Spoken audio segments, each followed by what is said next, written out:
네, 집터뷰 시작하겠습니다. 오늘은 NH농협은행의 윤수민 부동산 전문위원님 모셨습니다. 위원님 안녕하세요. 네, 안녕하십니까. 네, 저희 짧게 자기소개 좀 부탁드리겠습니다. 네, 저는 NH농협은행의 올백 자문센터에서 부동산 전문위원으로 일하고 있는 윤수민이라고 합니다. 저희 오늘 윤 위원님 모시고 최근 부동산 시장 분위기 어떤지 또 앞으로 어떻게 될 것 같은지 자세하게 한번 좀 들어보겠습니다. 네. 기대를 하셔도 좋습니다. 좀 바닥론 얘기가 많이 나와서 일단 그 얘기부터 하고 좀 넘어갈게요. 요즘 기사들 보면 서울 부동산 바닥 찍었다. 집값 바로미터인 강남의 거래량 회복. 뭐 고개 드는 바닥론 이런 제목 단 기사들 요즘 부쩍 많아졌고 다들 관심도 많으실 것 같아요. 그래서 저희도 단도직입적으로 여쭤봅니다. 지금 부동산 바닥입니까? 아닙니까? 좀 지역별로 차이를 두고 말씀을 드려야 될 것 같고요. 일단 수도권은 지금 6월 초 기준으로 봤을 때 바닥은 지나간 것 같다라고 판단을 하고 있고요. 지방은 아직까지는 바닥이 다져지지 않고 있다. 이렇게 개인적으로 그렇게 판단을 하고 있습니다.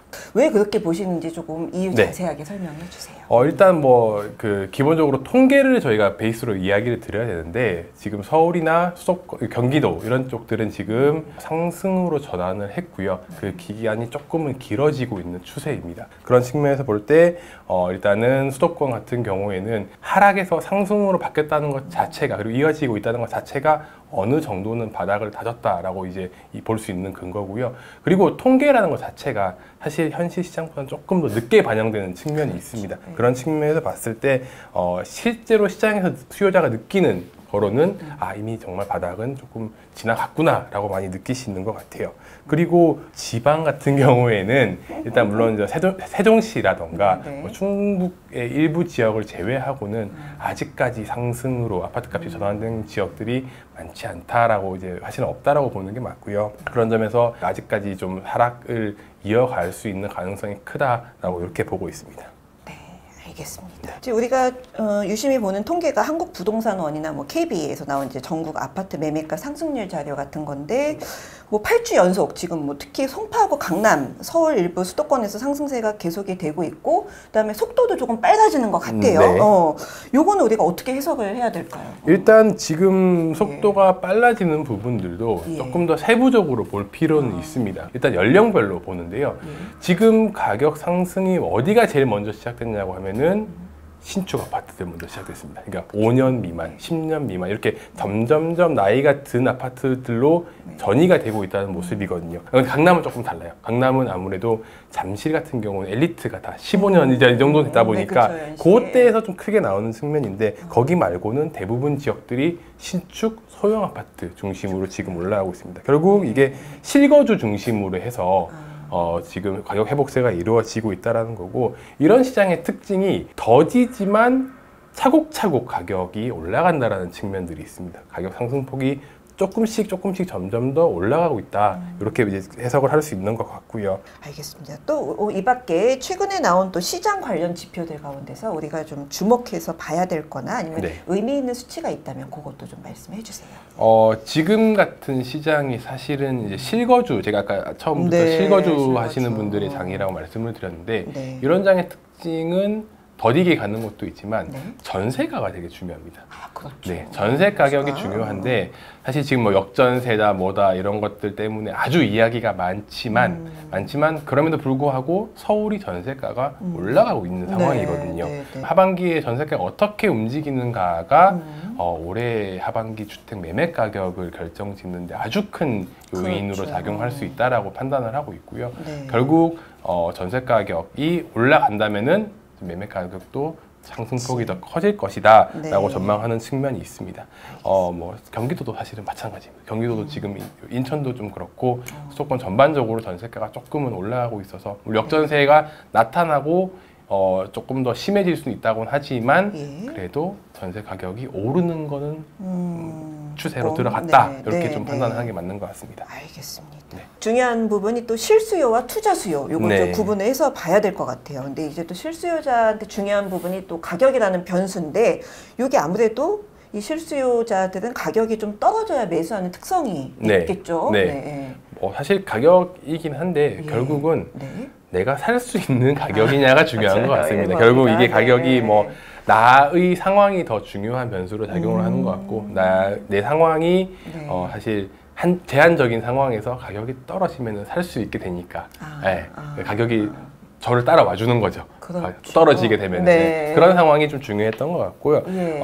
결국 지금 이제 전세를 거주하고 계신 분들이나 그런 실수요자들이나 지금 일단 이제 매매를 대기하고 있는 수요자를 봤을 때 지금 전세값이 좀 떨어졌다 보니까 전세를 한 번 더 돌려보고 가자라고 생각을 하시는 분들도 조금 있는 것 같아요. 그래서 이분들이 조금 과연 어떻게 판단을 하실지는 모르겠으나 전세가가 떨어진 상황이다 보니까 이런 것들이 어떻게 작용할지는 조금 더 봐야 될 것 같고요. 알겠습니다. 전세가 또 중요한 변수죠. 네. 우리 지금 시장에 투자 수요가 본격적으로 안 들어온 게 맞나요? 아직 그들이 움직이는 것도 굉장히 중요할 것 같아요. 네. 일단 투자 수요가 움직인다라는 이야기는 수익률로 무조건 봐야 되는 부분입니다. 그러니까 수익률이 이제 나오는가를 봐야 되는 건데 지금까지 이제 투자 수요가 안 들어왔다는 거는 수익률이 안 나온다는 거였고 그거의 큰 원인은 금리였거든요. 금리가 너무 높으니까 일단 수익률이 나오기가 힘들었다라는 상황이고 결국 지금처럼 근데 지금 이제 정부에서 어느 정도는 금리를 컨트롤하기 위해서 노력을 하고 있고 지금 뭐 3% 중반대에서 뭐 후반대 이렇게 주담대 금리 왔다 갔다 하는데 이런 상황이 계속 유지가 되거나 뭐 조금 더 떨어진다 그러면은 어느 정도는 수익률 확보가 나올 수 있다고 판단을 하고요. 근데 5% 이럴 때는 안 나왔습니다. 뭐 어떻게 해도 수익률 안 나오는 상황이었고 지금은 어느 정도는 이제 수익률이 나오기 때문에 슬금슬금 움직이시는 것 같다라고 좀 판단은 하고 있고요. 그리고 규제가 다 풀린 상황이긴 합니다. 지금 상황 자체가. 그렇다 보니까 어떻게 보면은 투자에서는 적기이기는 해요. 가격이 많이 떨어졌고 규제가 많이 해제가 되었고 그렇다 보니까 가장 이제 경기에서도 이제 접근성이 이제 가격 접근성이 좋은 지역들에서는 조금씩 투자 수요들도 움직이고 있더라라는 게 약간 시장의 지금 분위기인 것 같고요. 투자 수요도 움직이는 것 같습니다. 그래서 중요한 또 알겠습니다. 지금 다들 관심 갖는 게 이제 바닥을 찍었냐 안 찍었냐고 그다음에 한때 뭐 집값이 40% 넘게 빠진다 별 얘기 다 있었잖아요. 그래도 아직 정상 거래 수준으로 돌아가기에는 좀 더 많은 시간이 필요하다. 이렇게 보시는 거죠, 의원님? 일단 뭐 수도권은 정상 거래 수준은 어느 정도 평균 정도는 회복을 했다. 거래량 정도로는 이제 뭐 지금 한 2, 3개월 정도 봤을 때 회복을 어느 정도는 한 것 같다라고 보여지는데 지방은 좀 아직까지 좀 계속 지금 지방에 대해서 안 좋은 이야기 드리는 것 같아서 좀 그렇지만 전반적으로 지방은 아직까지는 회복이 정상적인 시장의 형태 평균으로 봤을 때 그만큼은 회복은 안 됐다라고 보여지고 있고요. 바닥을 찍는 거 이런 것들 뭐 집값 폭락 이런 이야기들에 대해서 사실 저도 데이터를 좀 뽑아 보니까 강남, 서울, 강남권들도 전고점에 비하면은 많이 빠지면 30%까지 빠졌습니다. 지방에서는 사실 40~50%까지 빠진 케이스들도 많이 있었고 빠질 만큼 빠졌습니다. 그러니까 올라가는 거 수요가 풍부한 지역들부터 빠질 만큼 빠졌다고 생각이 되니까 올라가는 거고 제가 대구 아까 말씀을 드렸었던 건데요. 대구도 지금 정말 미미하지만 그 조금 올라가는 가격대가 나오고 있다라는 측면을 보시면은 그것도 일정 부분은 빠질 만큼 빠진 것들이 있다라고 판단을 하는 거거든요. 그런 측면에서 봤을 때는 이제 바닥이라는 거는 그 정도 수준에서 결정된 것이 아니었나 지나고 보니까 그렇더라 이렇게 정리할 수 있을 것 같습니다. 알겠습니다. 명쾌한 답을. 사실 또 이것도 중요한 얘기인데 가격은 또 수요랑 공급이 결정을 하죠. 근데 수요가 감소한다고 해서 또 부동산 가격이 빠지지는 않는 것 같아요. 그러면 결국 공급이 증가를 해야 되는 건데 지금보다 매물이 더 많아져야 되는 걸까요? 매물적인 이야기보다는 사실은 저는 제 개인적으로 판단을 하기에 수요는 일반적으로 약간의 단기적인 영향력이라고 생각을 하고요. 공급은 장기적인 영향력이라고 판단을 하는 편이고 가격에 있어서요. 그리고 매물은 공급 중에서도 약간 좀 단기적인 영향력을 가진 이제 분석 지표 중에 하나다라고 판단을 하고 있습니다. 그런 측면에서 매물은 일단은 뭐 좀 지금 같이 상승하는 시기에는 조금 판단하기가 좀 어려운 것 같아요. 대신 하락하는 시기에 매물이 확 증가하는 것들은 분명히 시장에서 해석하기에 충분히 근거가 있는 자료가 되는데 지금같이 조금 상승 전환이 된 시점에서 매물이 움직이는 거는 조금 지켜볼 필요가 있는 지표다라고 판단이 되고요. 네. 그런 측면에서 일단은 지금은 입주 물량이 더 중요하다. 네. 사실 뭐 지금 서울 같은 경우는 입주 물량이 좀 부족할 거라는 이야기들이 많지 않습니까? 그렇죠. 그런 측면에서 봤을 때 입주 물량을 가지고 조금 판단을 하는 게 더 맞는 것 같다라고 생각을 하고 있습니다. 알겠습니다. 또 우리 제일 궁금한 게 언제 움직여야 되냐 이건데 어떤 시그널이 보이면 움직여야 되냐 이게 또 다 전문가들마다 또 의견이 네. 다르신데 우리 네. 위원님은 어떻게 보시나요? 어떤 시그널? 주변에 이제 사회 결혼을 한다거나 이제 그렇게 그런 분들이 많이 질문들을 주시는 많이 주제예요. 하시죠. 무주택자인데 네. 뭐 결혼할 때 집을 사야 될까?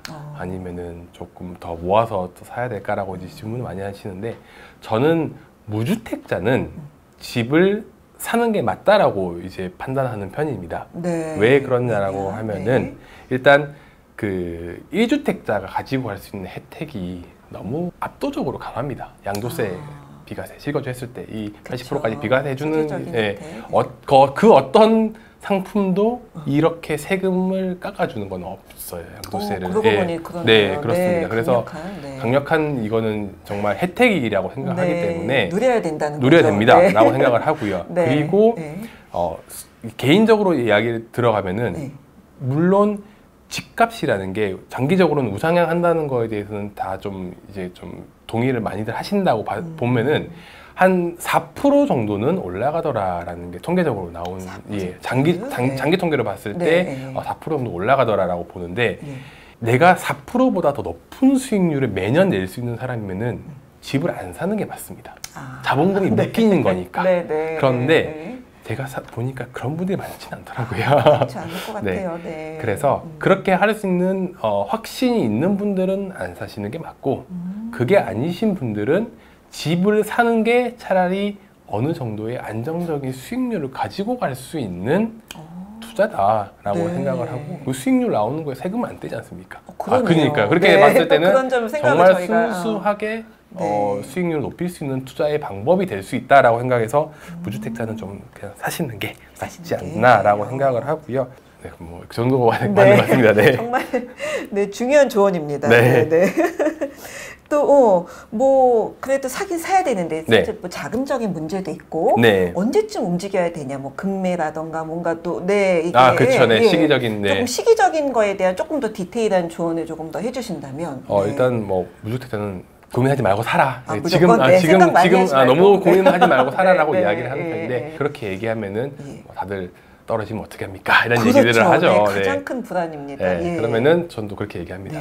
올라갈 때까지 기다리면 되지. 저는 1주택자는 사실은 투자자라고 생각은 안 하거든요. 그러니까 제가 뭐 아까 그런 투자 수익률 같은 거 말씀을 드리긴 했지만 사실은 1주택자는 엄밀히 따지면은 수익률을 보고 집을 사는 사람은 아니고 이 주택 자체는 그냥 거주를 위한 부분이고 이제 다주택자가 되거나 여기서 다른 부동산을 구입하시는 분들이 정말 투자자가 된다고 생각을 하는데 실거주는 어차피 장기적으로 내가 시간을 두고 어떻게든 의사결정을 할 수 있는 기회들이 있기 때문에 그냥 빨리 하는 게 차라리 낫지 않나라는 생각을 합니다. 저는 그렇게 생각을 하고요. 물론 싸게 사면 좋고 그거는 좋은데 이미 저점은 또 지나갔다라고 제가 말씀을 드렸던 것처럼 한 번에 차가 조금 지나갔다라고 생각을 하는 다들 이 얘기 공감을 하세요. 특히 서울에 계신 분들은 그때가 저점이었네 라는 이야기를 많이 하셔서 그렇다면 또 다시 후회할 것보다는 그냥 좀 빠르게 결정을 하는 게 더 좋지 않겠느냐. 움직여서.